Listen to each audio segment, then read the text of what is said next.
go, look, there's been so much trauma and death in my life. I'm fucked up. That's where I'll stay. And I don't want to stay there. My first mate took his life by suicide at 14. Anger, sadness, frustration. I fucking hate myself. I'm drinking myself to oblivion. I'm legitimately taking recreational drugs, and I'm like, I don't care if I wake up. I'm going to either end up dead or I'm going to end up in prison. I was like, I'm better than this. How my life is playing out is not how I pictured it to happen. Change my environment. I changed my environment. The people that I started hanging around valued their health and fitness. I then started realizing that all of these people were very optimistic. They saw opportunity. They said yes to experiences, and they were really empowered people. I was like, are these guys drank the Kool-Aid? What's going on? Changed my life. I learned how to communicate better. I learned how to lead better. I learned how to make decisions better and, guide the direction of my life. Hi, Lucky. Welcome to Never Fully Heard. Thank you for coming on. Nick, thanks for having me on, mate. It's exciting to be a part of. Yeah, cheers. Where I usually start is the beginning of people's journey with mental health. So, where I want to start is what was the moment where you first understood what mental health even was? Mental health didn't, I guess, come into my awareness until probably 2014. There had been many moments where it should have made sense, but I think like many of us, I'd heard about it, but because it was always attached to a stigma that it was a bad thing. I'd had mates, my first mate took his life by suicide at 14. And I still, once again, he was on the front page of our local paper because he was an amazing athlete, and never saw professional help, never spoke about it with anyone. I kept the clippings of the paper and would pull it out from under the bed and cry about it and think about it. But it wasn't until later that I realized that mental health was something that we could work on, because for a long period, as I mentioned, it's like if you avoid it, you don't need to deal with it. And for a certain period of time, you can push things away. But recently I realized that mental health was much like physical health. If you educated yourself around it, if you practiced self-awareness around it, you could really give yourself the best opportunity to be in control of it. And obviously there's a difference between mental illness and mental health. So I'm talking to mental health there. There are so many things that we have control and power over. And in that moment when you were, was it 14, did you ever express your feelings with your friends that you were crying or you had those? No, never. It's such a shame because I don't feel I ever got to truly mourn my mate. And there were so many of us who attended this funeral, and the only two people that I remember crying were his cousins, and they were also amazing athletes, and they were bawling, and I was sitting there and I wanted to cry, but I just couldn't let myself cry for whatever reason. So I wish that, at that time I could express how I felt. I wish that, even to be honest, no one around me ever asked how I felt about it. And once again, not having it's nothing on them. It's just where we grew up. We grew up in a smaller country town. Once again, people didn't necessarily talk about it. So it's no one's fault, but it is an opportunity that was missed to talk about. And once again, I didn't think about it for so many years. I was like, life goes on, which it does. Life always goes on. But there was things that I could have learned, things that I could have spoken about, but also, I guess, to flip that on its head, part of that motivated me to want to, do something for other people as well. Yeah, what just popped into my mind is when you said life goes on, but if life's going on and all we have is the present moment as such, and your present moment is tortured by traumas or moments that you haven't kind of been able to process and let go of, then is life really kind of moving on? And what I wanted to ask was, what were some of the thoughts that came up in that moment that you suppressed, that you maybe some of the more emotional feelings that you went on, I can't express that? What were some of those thoughts that you wanted to express? Just sadness. And it's just to try and understand why. Like, there's so many things around why someone would take their life, especially when in our eyes, you were signed professional football, obviously 14, but he was signed to a professional team. He was winning Australian titles for 100 and 200. Like, he was a freak athlete. And for many of us where I grew up, it's like, that's that's where we wanted to be. That's what I aspired to be like. So to look at what my idea of success was, and to see someone who had that in the palm of their hands could take that away, I was confused. I was frustrated because I was also like, well, I want everything that you've got, and you just, you know, the outcome that happened, you took your life. So there was so many anger, sadness, frustration, um, just, I guess, small amounts of guilt. Like, could we have done anything? What did we miss? Were all things that I guess at that time I was really trying to deal with. But, as you said, does life go on even if you've got bits of trauma? It does. Everyone's living with something. And for some of us, it is debilitating. You look at PTSD. For others, some people seem to just coast through life and it's like it never happened. And I think experiences happen to all of us in any given day. And you and I could experience the same event, Nick, and we could perceive it and interpret it and give it a different meaning. And one of the things that I guess, learned from that, and we had another mate pass away literally last Monday, so that's 2 weeks ago nearly, and so that's 7 from our year that have passed away. And people are like, it's sad, and it's extremely sad. But to me, it's also part of life, and I think trauma is part of life. I think hurt, and people probably disagree, and everyone's entitled to their own opinion. But for me, it's okay. Well, these things have happened to me, and these experiences have happened to you and many people. But me sitting there holding on to guilt, um, thinking about myself in a negative light, making myself not be able to enjoy what's here and now and also to come, is not doing anyone a service. So for me, it's like, okay, well, I'm working on stuff every day, but I don't feel like I need to do a lot of this deep trauma work anymore. Once again, I did, but there's things that I want to work on, but I also want to live my life. Like, I really, really want to be present. I've got so many great things happening and stresses, but I think if I just go, look, there's been so much trauma and death in my life, I'm fucked up. That's where I'll stay. And I don't want to stay there. It seems like you've done an incredible amount of work to process that, but a lot of people, I guess, either haven't been exposed to it or don't know how to deal with that or bring it up with their friends. I guess, what journey did you go on to get to the point where you can express yourself so openly and vulnerably about the journey that you've been on? For me, it was that point where I realized that I didn't like who I was. It's like the first time where you can sit there and go, look, I fucking hate myself. I'm drinking myself to oblivion. I'm legitimately taking recreational drugs, and I'm like, I don't care if I wake up, and I'm doing things that I don't necessarily want to be doing, but there's consequences. And I realized in that moment that my life's going to go one of two ways. I'm going to either end up dead or I'm going to end up in prison. And there was an incident that happened, or a moment that happened, and I got a great family. I had a great education. I had played high level sport and done all of those things. And there was within that incident, sorry, I was like, I'm better than this.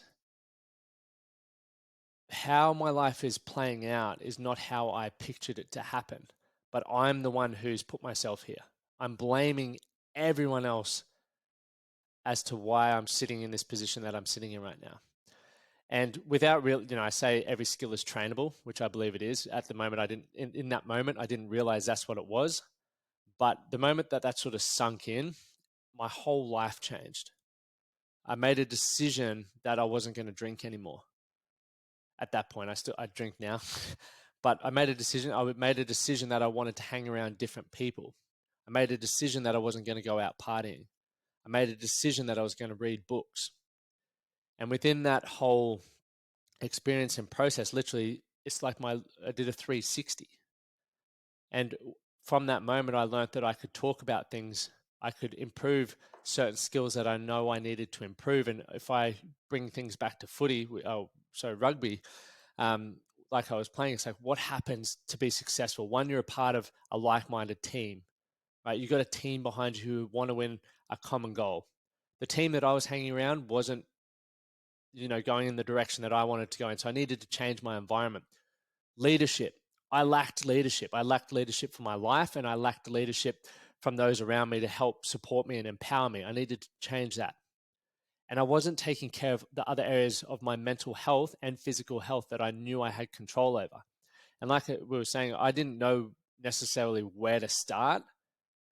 This was all like, okay, I need to change my environment. I changed my environment. The people that I started hanging around valued their health and fitness. I thought when you weren't playing professional anymore, you don't do sport. You drink beers and party. I then started realizing that all of these people were very optimistic. They saw opportunity. They said yes to experiences, and they were really empowered people. I was like, are these guys drank the Kool-Aid? What's going on? And then I just realized, no, they just love what's in front of them. I didn't at the time. I realized that they read a lot. Right? They were continuing to fuel their mind. So I was like, cool, let's start doing what they do and let's see what happens. And it literally changed my life. I learned how to communicate better. I learned how to lead better. I learned how to make decisions better and, guide the direction of my life. And there were a few of, I guess, the ripple effects of working out what necessarily needed to be changed or starting that journey. But it all, to be fair, started with a decision. That's so powerful, such a powerful message. But there's a lot of people that get exposed to that information, right? There's a lot of self-development content out there, whether it's on Instagram, LinkedIn, TikTok, wherever it is, and people get exposed to it and they may know the steps. I think a lot of people that are in a bad space actually know what to do, but for some reason there's resistance, whether it's like their identity, whether it's their ego, whether it's some form of resistance. What do you think the most common forms are for people, and men in particular, to reach out for help and change some of the bits they know they should change? I think it's environment. Legitimately, I look at the life that I have right now and the communication that I have with people in my life. And all that changed was the people around me want to communicate as openly. And, we talk about vulnerability, or I just call it honesty, as honestly as I do. And there's no judgment within that communication. Australian culture, from what I've experienced, there's a lot of banter, which once again, a lot of the time there's no malice behind it. It's just, it is what it is, right? She'll be right. And I get amongst all of that. Don't get me wrong. But there also needs to be a time and place where you can say to your mates, hey, this is what's really going on.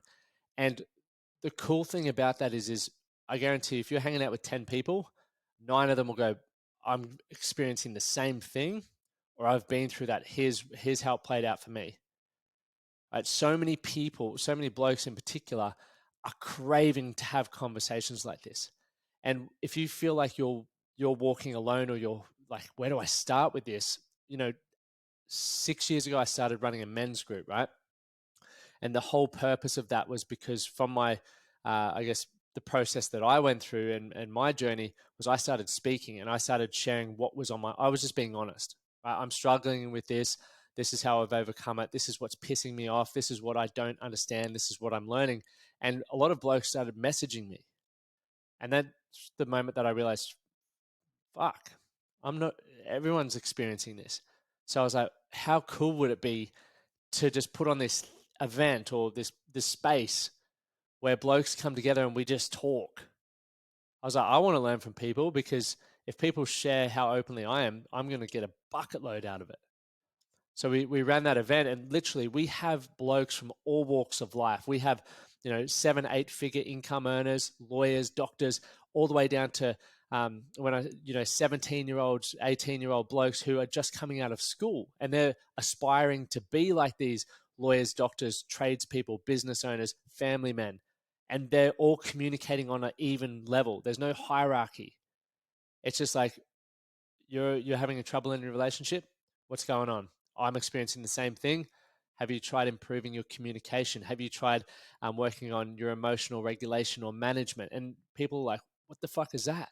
You're like, oh, read this book or listen to this podcast. And this is where you start getting these gems that put pieces in the puzzle around what you need to learn as a man in order to be the better version of yourself, which is going to improve these things in your life. Because as you said, so many of us don't know things. I don't know so much. But I know if I hang around people who are, I guess, striving for excellence in various areas of their life, I'm going to learn these things at the right time. I think what came through that is a sense of personal responsibility, right? You took it on yourself to start sharing and be open and to take that decision, as you said it, to change your life. And then you holding that space for other people being like, fuck it, I'm gonna be vulnerable, I'm gonna be honest here. And then you taking that courage meant other people could go, oh, right, now I can say it. Now that gives me the moment to do it. Yeah, it's so. What I guess what drove you to want to do it for other people? Because there's some people that like doing it for themselves, but then there's not many people like yourself that have gone out and tried to help other men do the same thing. It came from me not knowing what was next for me. So after I retired from rugby, I wasn't smart enough, or I didn't believe I was smart enough to go to university or tertiary education, and I thought I was better than being a tradesperson. Right, completely skewed beliefs. So I didn't know what was going to be next for me, and all that was, I guess, the opportunity that was in front of me was working for my dad, who was a carpenter. So I started being a laborer. Then I did my trade as a chippy, as a builder. So I ended up in the trade sector, but I wasn't happy.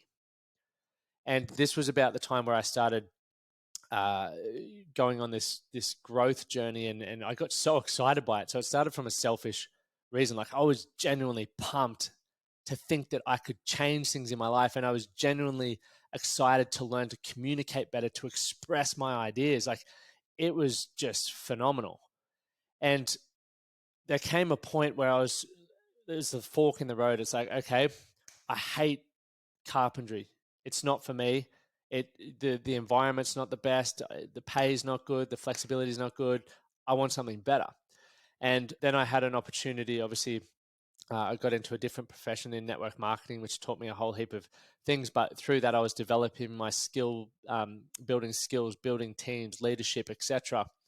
And when the opportunity came, I was like, I don't like that. I learned a lot of great stuff, but I love personal development. I love building community, because literally the business that I've built, I'm hanging around every day people that I would hang out with regardless.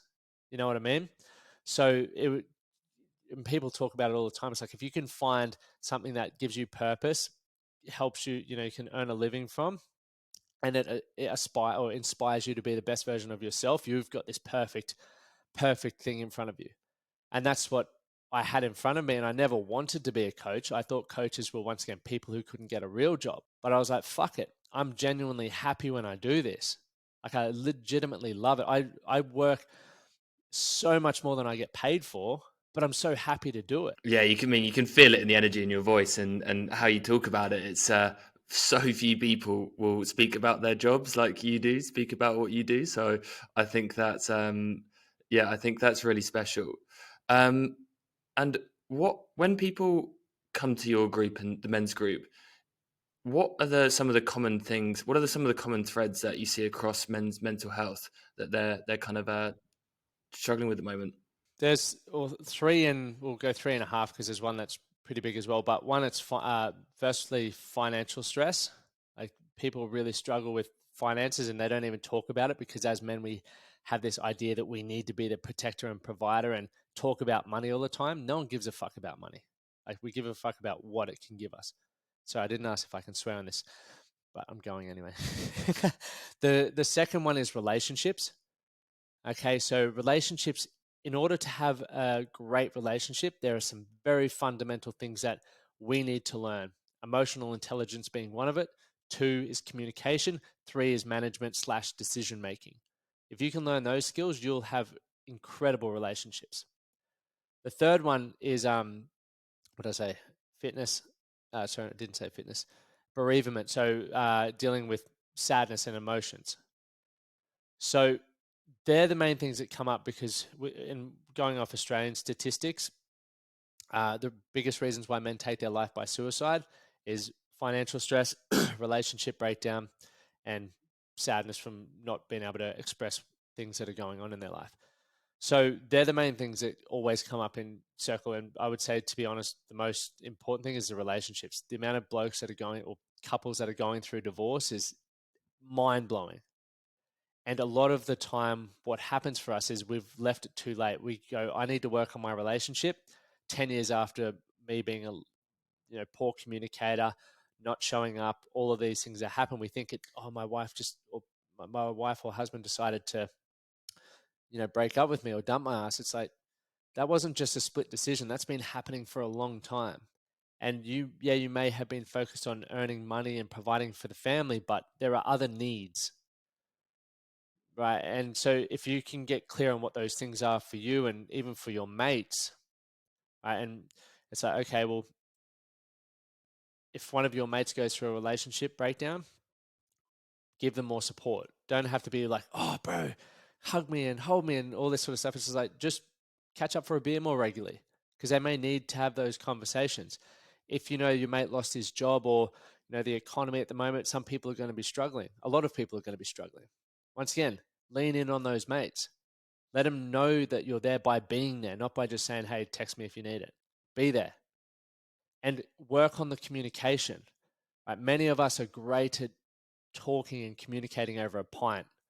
Right? We can do that, but take the pint away. How well do you know your mates? What do you really talk about?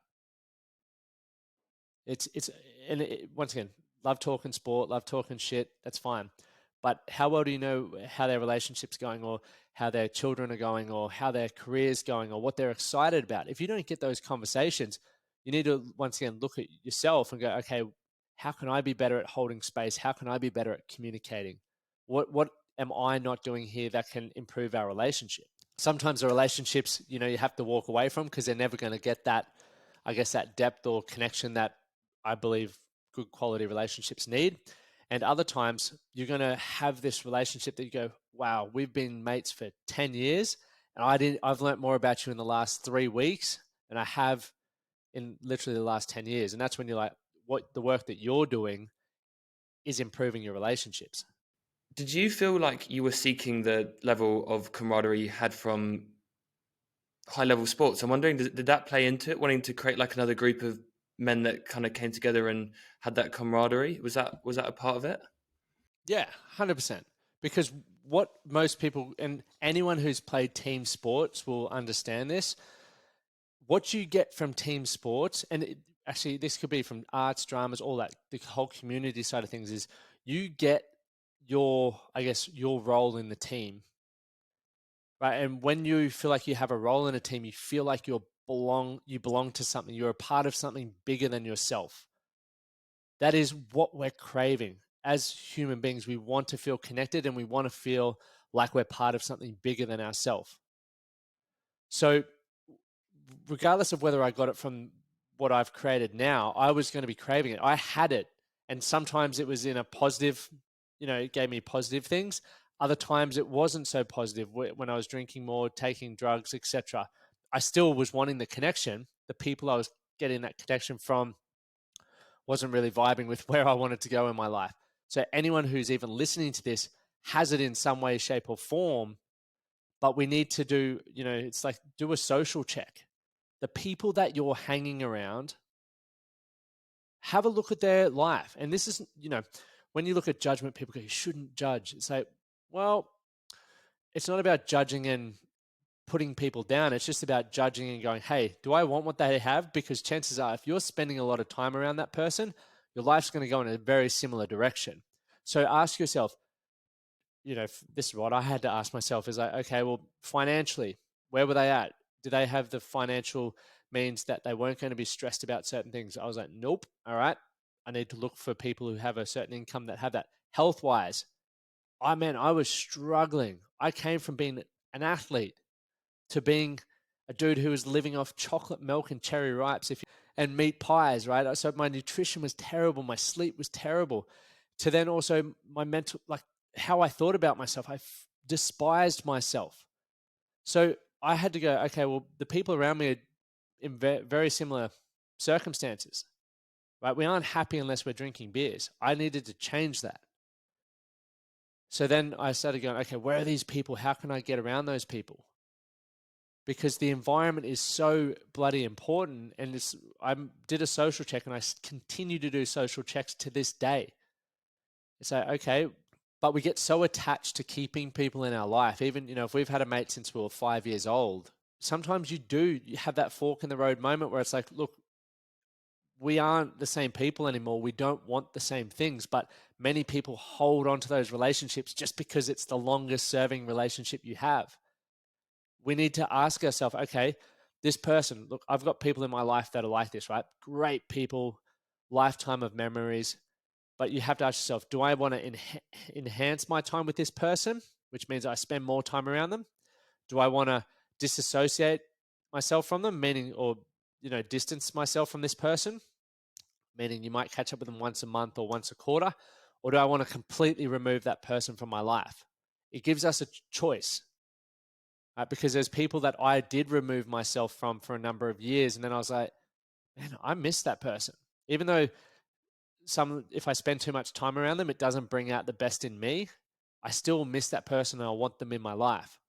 So once again, this comes back to awareness around what you want, who you are, how these people influence you, and how much time you can, I guess, spend around them before the influence rubs off in a positive or negative way. Yeah, it's so good, like that balance of boundaries. Because there's some people in my life who I just love hanging around with for a period of time, but if it was to enhance my life, then it wouldn't be the case if I spent all my time with them. But yeah, and then there's other people who I don't spend enough time with who I want to, but it's just about carving out that.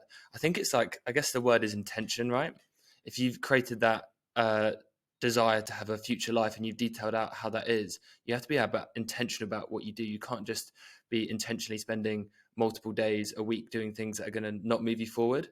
And what another thing that popped up was it sounded like part of your identity at times was in acts of service or doing things, and when you weren't doing those things like professional sports, or when you weren't have you struggled at times with identity around what your worth is outside of like what you do for work? Because I know that's something that men have struggled with. Definitely. Definitely.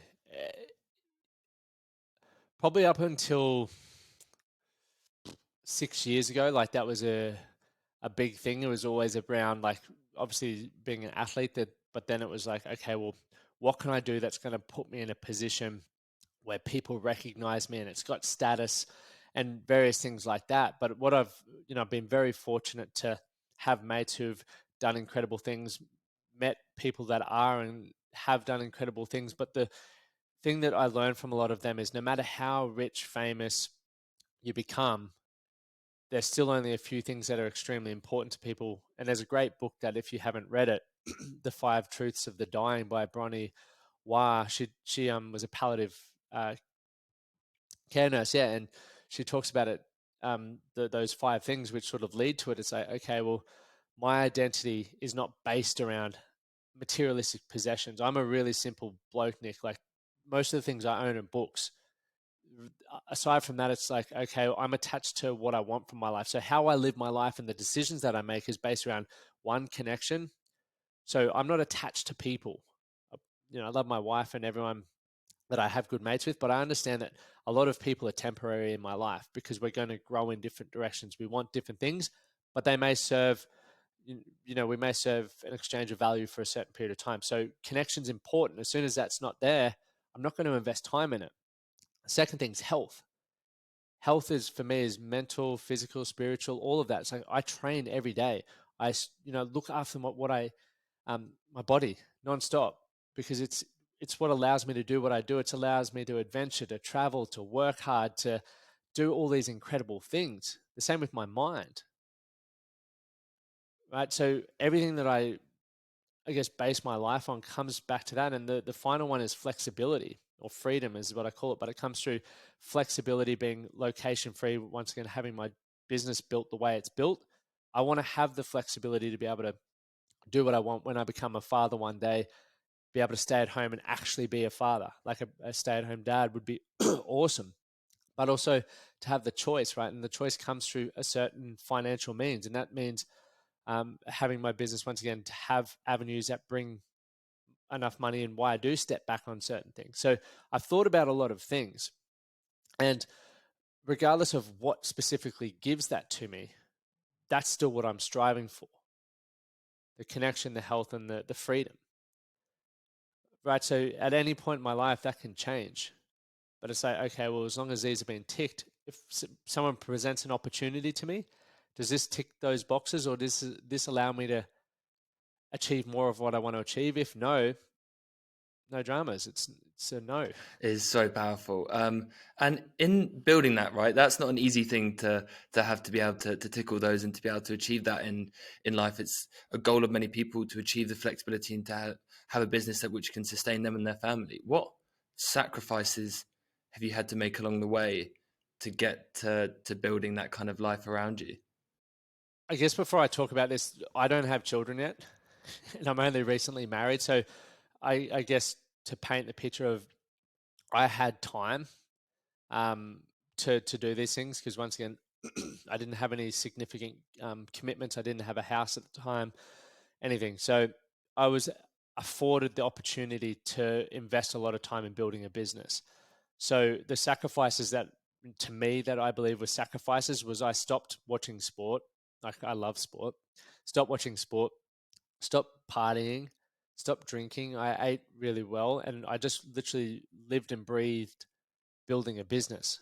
Because for me, I spoke about before relationships, health, finances being like some of the most important things for, or biggest topics that men discuss at our meetings. For me, it was finances. I was one of those blokes who, when I went to fuel up the car, I was like, fuck, I hope there's enough money in there to pay. I'll just fuel it up a quarter at a time. I still remember driving in the driveway one day being like, if I could just have $1,000 savings in my bank account, I'm going to be the happiest dude alive. Like, the happiest dude. And from that moment, it's been like, okay, I need to find a way to do that. And I have tried through sport, I've tried being what I believed I needed to be to create that. It didn't work well, and it came with a lot of drawbacks. There's always upsides, but there's also downsides. The question you need to ask yourself is, can you live with the downsides? I couldn't live with the downsides of the culture that I was involved in personally. Some people kill it. For me, not so much. So once again, that's how, I guess, the opportunity that fell in my lap of the business that I've created now, it's like, one, it allows me to live what I believe is important to me. It holds me to a higher standard. And, the lifestyle that I get, it's a tick, tick, tick. And every day, it's literally only been the last 18 months that I've been in that position. I've been grinding at it since 2014. Right? And I've still got a long way to go. Don't get me wrong, Nick. I've got a long way to go, but I've invested over, 100, probably $200,000 in myself now, traveling, learning from the best people. I read like a maniac. I network. I've built an incredible network of people, including yourself, from people all around the world who are exceptional in various things. And I'm comfortable being wrong. Yeah, I was going to say it's been really one of the reasons why I wanted to reach out is because it's really inspirational because so many people talk about wanting to do something for themselves, and they talk about, oh, it'd be great to have my own business, or it'd be great to have more flexibility, it'd be great to have that freedom, it'd be great to, but so few people actually go out and do it. And even just the way you speak about it, it's I can imagine just so many people being motivated by hearing what you're up to.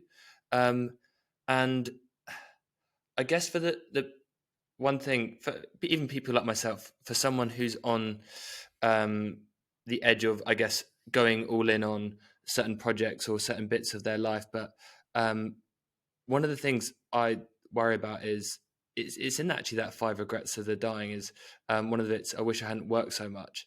And even recently there's been a few friends who I am good friends with, but they're not like my best mates, have texted me and been like, oh, should we meet up? Haven't done anything in a while. And I know that if I went all in, I would have to lose that friendship. And that's the thing that's playing on my mind when I think about working that hard, is because I don't know if I have the energy to give a good friendship to more than a certain amount of people.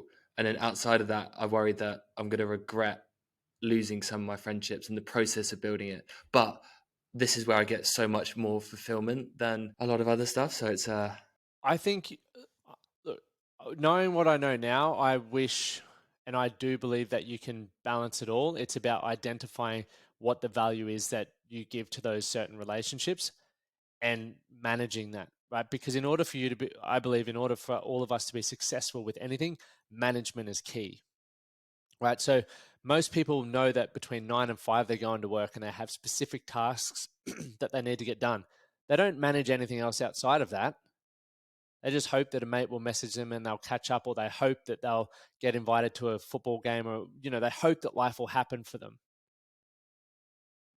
Get clear on what it is that is important to you, right? Most people spend more time on Instagram than they do catching up with mates. So where I would challenge you on that, Nick, is, you're working and you're wanting to do something for yourself, which I believe you will absolutely crush. And when I say crush in Australian language terms, it means kill it. Uh, some people are like, what you mean I'll bomb it at it? That's not good.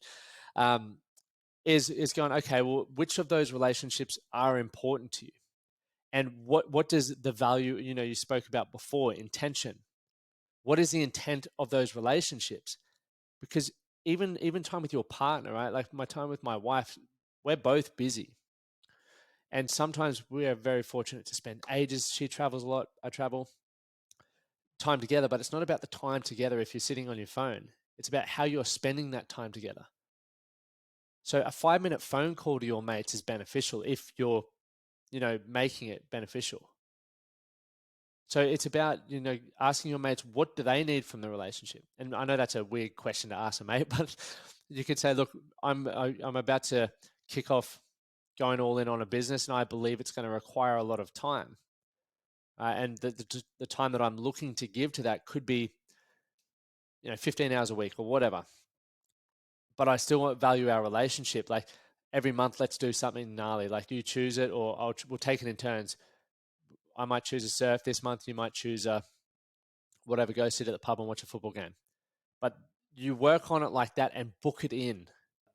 I am in marketing, which I use as my excuse, but an hour a day on social media, I'm like, if I took that time across the week, then I wouldn't have to lose any of these relationships. And I can't even tell you what I do on social media. It's just nothingness. Um, even though it's amazing for building connections and that's how we connected, but it's yeah, I think that's so true. I'm really good at managing my work life and anything to do with like a business project, but outside of that, I'm very much guilty of letting things slip. Like, no way would I let uh, like a work meeting slip for a month. There's no way, but I'm happy doing that with one of my best friends. Um, It's wild, hey.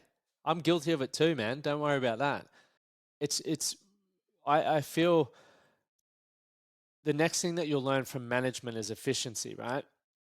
So you're going to learn through doing. Once again, none of this, everything that I've said doesn't matter if you don't take action. This is going from mental health, relationships, finances. None of it matters. But there's processes, and you can decompartmentalize everything to understand how it works for you and what's missing and what you need to learn. But there are going to be things that you start doing or are probably doing right now, Nick, that don't serve any value to you. Where you need to get good, I mentioned earlier, you need to get good at making decisions. Right? When you become great at making decisions and you're aware of which things are adding value, the best bang for your buck, best return on investment, do more of that. Fuck everything else off. You've probably read the book, The One Thing. Have you read the book? Oh, mate, read the book, The One Thing. Change your life. So what's the question that he gets you to answer for yourself is what's the one thing that if it's the only thing I achieve today will have the biggest impact and make most of the other things irrelevant. So legitimately for me, I have from a marketing standpoint, it's like I batch all my content. I know what questions people are thinking about because we have a whole process. I do that. The biggest challenge I have, Nick, is going, what the fuck do I do with this free time? Because most of us are hardwired to go, I need to be busy and I need to be working. It's mind blowing. So if you can start saying no to more things and go, okay, for you, what's your goal? You obviously have your career and then what you want to build. What's going to grow that brand? Getting people to know about what you're doing and selling it. That's all you need to do. Everything else, systems, processes, websites, all that doesn't matter just yet until you get the I guess the foundation of what it is that you're creating. Everyone gets sold all this other crap, and once again, it becomes important as you grow. But at the beginning, it doesn't matter. It's like fitness, for example, Nick. Most people go, should I be doing carnivore diet? Should I be doing keto diet? Should I be doing CrossFit? It's overwhelming. It's like, brother, you just need to exercise consistently 5 days a week. And, let's say it's 10,000 steps a day, and track your calories so we know where you're at. Just do that for me. That's it. Don't overcomplicate it. Just get moving. And then we get feedback from that. Use the feedback to then go, righto, let's look at this, let's look at that. And it's constantly a game of decisions, and you revise consistently. I think it comes back to also, well, I know this is something that it happens a lot with my friends, is that there's a few of us that listen to podcasts, right? We always talk about, oh, did you listen to that podcast? Did you listen to this? And it's like, these are people dropping like wisdom bombs each week. And then if I really think about it, like, what did I actually put into practice? Am I just using this hour and a half that I've listened to this podcast just for entertainment? Or if I'd actually spent that hour and a half doing something which I know is going to make an impact, do you have any advice? I guess it's just do the thing, I guess that's the advice, but it's, I feel like that's something I'm guilty of, is knowing what to do, listening to a podcast, reading a book, and then not taking action. It's definitely something I'm trying to sort out. Well, I think it's still important. I don't want to be one of those guys who just say, just do it. Because there was a long period of my life where people said that to me, and I was still scratching my head going, what do you fucking mean? Like, I'm doing it. I thought I was doing it, but I was doing the wrong things. So this is, once again, why the most important thing I believe you can have is the network. Like, the fact that you and I are connected is amazing, because I'm learning so much from you, and I'm going to continue to learn so much from you as a result of that, which is going to help me be better. Had we not connected, had we not have this conversation right now, I've just missed out on improving certain things. So people can tell me all the things in the world. Everyone knows how to get fit. Everyone knows how to get rich. Everyone knows how to start a podcast. There's Google, right? So what's missing? Accountability and the pat on or the kick up the ass to get going. Where does that come from? It comes from people, right? It comes from who you're surrounding yourself with. If you and I were to spend a week together, Nick, we would both be extremely productive. I guarantee you it, because we'd be feeding off each other's energy, right? You'd be like, I've done 10 podcasts this week. I'd be like, fuck, I'm doing 11, right? And the energy feeds energy. The beautiful thing about what you just said before was like, I'm continuing to listen to podcasts. Keep listening to podcasts, because you can't always be in the room with the people that you need to be around, right? When I began, I didn't have access to the people that I have access to, and a lot of people don't. But the fact that you can put on a podcast and listen to this, or people can listen to Gary Vee or Tim Ferriss or Joe Rogan, it's like you're sitting in the room with these people, right? They may not know who you are, but that doesn't matter. You're still sitting in the fucking office with them. Utilize it. Even if that's what you need every day to be reminded on what's important and what excites you, do it. I think there's something so powerful in the energy exchange, though. I think listening to podcasts is amazing. I think, but getting in the room or getting on a video call and feeling the energy of someone that's found, like you have found, a route to success in what they wanted to do, or the direction that they wanted to do, and that you can feel it in the way you speak. And I think if more people could get around that, whether it's through a men's group, whether it's through sports teams or trying to compete, I think that environment, as you said in the beginning, is just like so powerful, because you can't, even just in this conversation, I can't not be more fired up about wanting to make these changes in my life, and to keep doing this so I can help spread more messages to men and anyone. I think there's going to be a lot of women that have reached out to me, said they're interested to hear what men are struggling with and what I end up speaking about on here. But yeah, it's been so powerful to chat to you, and thank you for coming on the podcast. It's been a blast. I appreciate you having me on. And Nick, you've put yourself in such an exciting position, because I don't know how frequently you're going to do the podcast, but every week or twice a week or whatever, you're going to be speaking with people who teach you something, who fire you up, and you're going to fire other people up. You've just like, I'm so grateful for my podcast because I'm doing the exact same thing every week. If I'm feeling lull, which happens, I get on a podcast. Like before this, I was pretty knackered, but I'm fucking amped up again. And because of you, it's like, thanks, mate. So you chose to do it, right? So you've got to pat yourself on the back and acknowledge that everything that's going to come to you in the future is because of these decisions that you've made. I appreciate it. It means a lot. Thank you for listening to this episode of Never Fully Heard. If you enjoyed the episode, please send it to as many people as possible. Much appreciated, and see you in the next episode.